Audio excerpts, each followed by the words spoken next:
Switchfoot with Innocent again. You're on 94.9. It's 23 minutes past 4.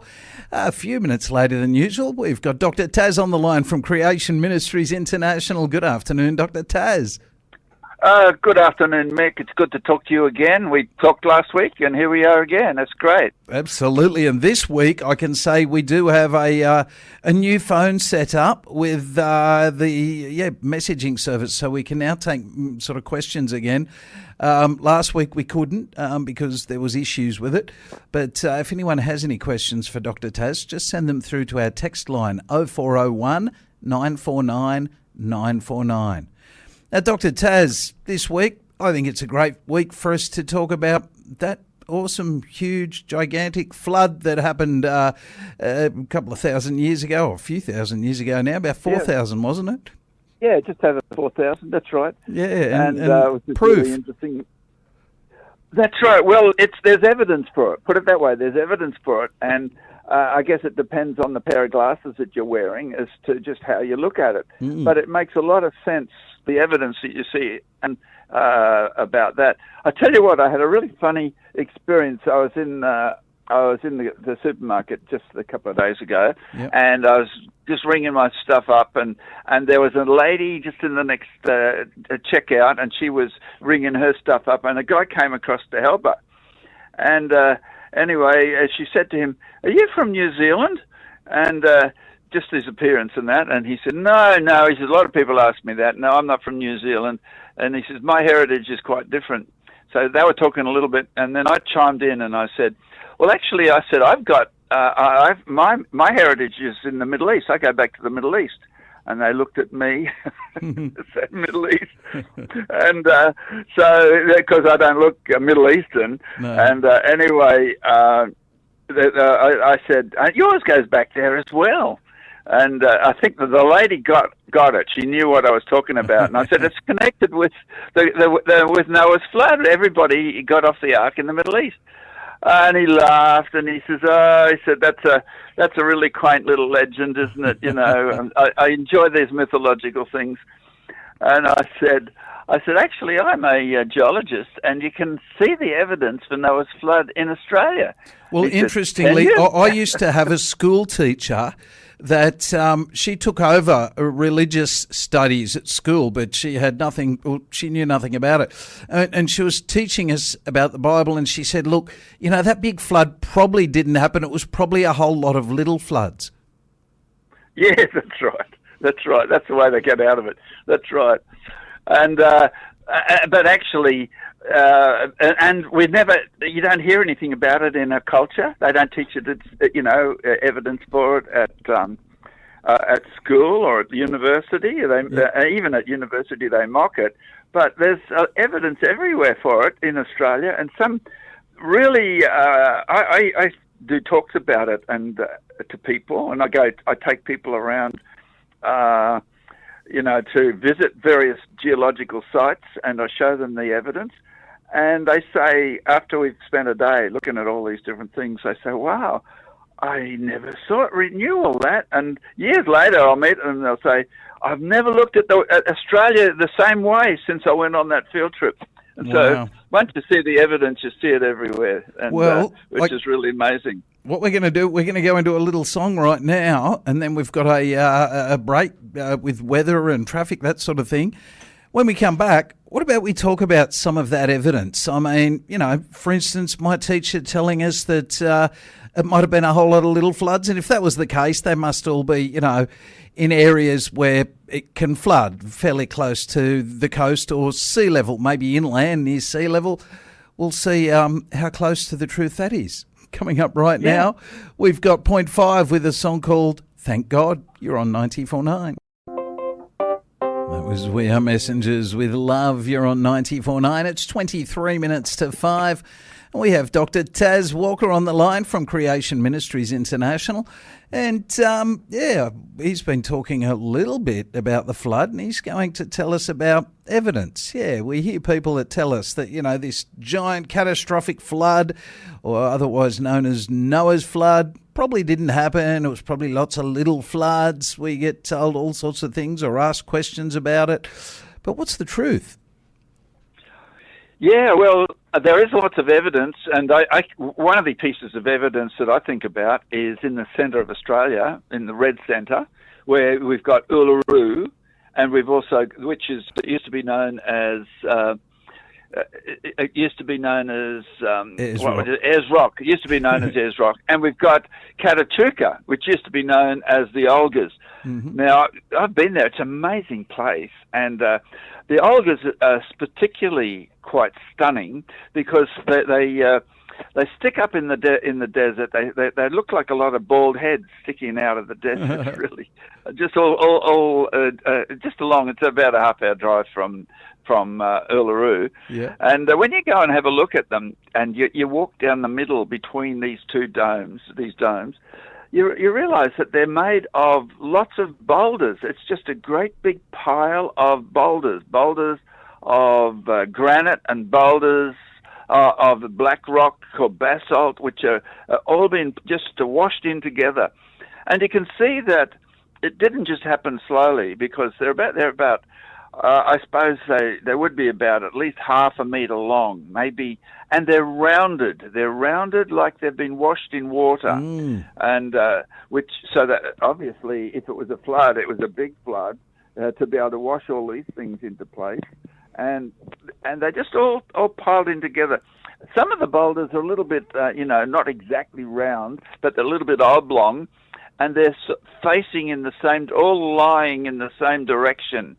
Wow. And geologists look at that and they give it a certain name. It's called imbrication. But they say they're lying in the direction that the water was flowing. So the water was washed them into this direction. And so when I went to see the Catatuka, I just was amazed walking down the middle there. And when I got a geological map of the area, the rocks that are poking out of the desert, they actually go underground. I think they go underground. They're interpreted as going underground some 4 kilometres down. Wow. So the rocks are actually, those domes, they sit about 550 feet above, or metres above the desert. And so they just sit there. And I thought that was amazing evidence of a huge catastrophe. But not only that, since they've been deposited, they've been tipped up on a bit of an angle. You can see that when you're driving past them. You can see the layers, the strata, they're sitting up at about 15 degrees and pointing up. And you can see that they've been eroded off. That's why they're rounded like somebody's head. Yeah. And so that just fits in really amazingly with what the Bible says about how the waters came up. So these would have been deposited early in the flood, which was a one-year catastrophe. And then after the waters went up and up and up and up, and the Bible talks about how everything was covered in water and even the highest mountains, then the water came down. And so once it covered the area, it eroded all the surface away. And so that's why you can see these rocks sticking out of the area, sticking out of the landscape, Catatuka, and the Ayers Rock sticking out of the landscape. I mean, what's remarkable about the Olgas is anyone who's been to the snow, looking up at like Mount Perisher, the Olgas are 1,066 metres above sea level. That's almost exactly one half of where the top of Mount Perisher is above sea level, which means if there was a flood up there, man, there was a big flood. That's right. So 1,066 metres, if it covered that area, Mount Kosciuszko is about 2,000 and something metres, but so that to cover the whole of Australia, it would have, if the flood had have covered the area in the Middle East, and we can figure out how high that is, it would have covered the whole of Australia. Yep. And so that's a lot of evidence for the flood, and we've done a lot of articles about Uluru and Ayers Rock. People can actually download a brochure, a PDF brochure, and print it out on their colour printer, and fold it up, and you got a brochure about Ayers Rock and a brochure about Catatuka. And that's really interesting, and it just explains lots of the details about the evidence. It's not just the boulders, but the way they're sitting and the way it's been eroded, and the fact that when it was eroded, that everything that was eroded was carried out of the area, so it just didn't fall down a heap and at the edge, but it's been carried out of the area as the waters of Noah's flood were receding off the continent at the end of the flood as they were going down. So there's a lot of amazing evidence, and people find it just astounding once they know what to look for. Yeah. Now, Ayers Rock, I know, has lots of channels coming off the side of it, and a lot of them look like they're almost facing the same direction. Is that as a result of just rain over the years, or possibly the flood, or possibly both? Well, the idea is that the Ayers Rock is made of it's like a sandstone, so that the particles are about the size of your fingernail, or about that size, or it's the size of sand, and all this was washed into place, and so it would have been washed in. It would have been lying basically horizontal. You know what I mean? Lying flat. Yep. But then what happened as the flood continued? There were movements in the Earth's crust, and it tipped the rock. Ultimately, it tipped the rock up on a angle, and so the layers which were horizontal are now sitting almost vertical. And in the brochure about Uluru, it's got a little geological map which is there, and it shows how the layers were tipped up. And you can see it looks like it's been pushed by a monstrous bulldozer blade. Wow. Where the bulldozer blade has pushed this thing along, and it's tipped up because of the blade. Yep. And that just shows something of the incredible power and force which took place at that time as the waters came up, as the crust moved, and eventually the whole thing was eroded to expose them sitting up like somebody's head in the desert. Yeah, yeah. I mean, we get to see things, when it comes to water being used as a tool for cutting stone and that sort of thing. They actually use it to cut metals. Water is particularly helpful when it comes to doing those sort of things and tooling. We don't really realise the strength of water, but if you can imagine all of the water on Earth, even the water underground, coming up, bubbling up and just covering everything, that's a lot of water and a lot of force. That's a lot of water. And flowing, and you also get the water flowing across the land at the time of the flood. So if there's, if the crust of the earth moves, the water will move, and that's what happened. There was a tsunami in Japan a decade ago, or something like that, and the water was pushed up an enormous wave.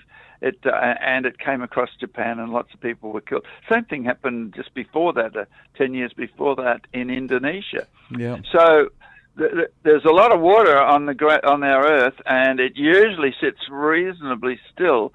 But if there's movements in the Earth's crust, it can cause incredible damage and incredible erosion. Wow. And that's what happened during Noah's flood. Absolutely. Wow. Well, look. It's almost time for us to play another song and say goodbye, Dr. Taz. Another awesome week, though. I mean, it's fantastic to be able to look at stuff like this and the evidence of a catastrophic, absolutely mega flood. And I guess the other question would have to be, what else could possibly do that? And I'm pretty sure the answer is nothing. Nothing, that's right. The evidence really fits with what the Bible describes a historical catastrophe. And if people want to find it, they can go to creation.com and just search for Uluru, search for Katachuka, the Olgas, or that sort of thing. Just search for that, and you can come up with these free brochures, which you can download, and you can print them out, and that's really cool. Absolutely. I'm looking at them now. They are awesome. Well, thank you, Dr. Taz. That's absolutely awesome. If anybody does have any questions, please send them through to our text line, 0401 949 949. Dr. Taz will be back with us again next week, and we're looking forward to it, Dr. Taz. Excellent, Mick. I am too. You're on 94.9. It is 12 minutes to 5. Francesca Battistelli up next with the breakup song.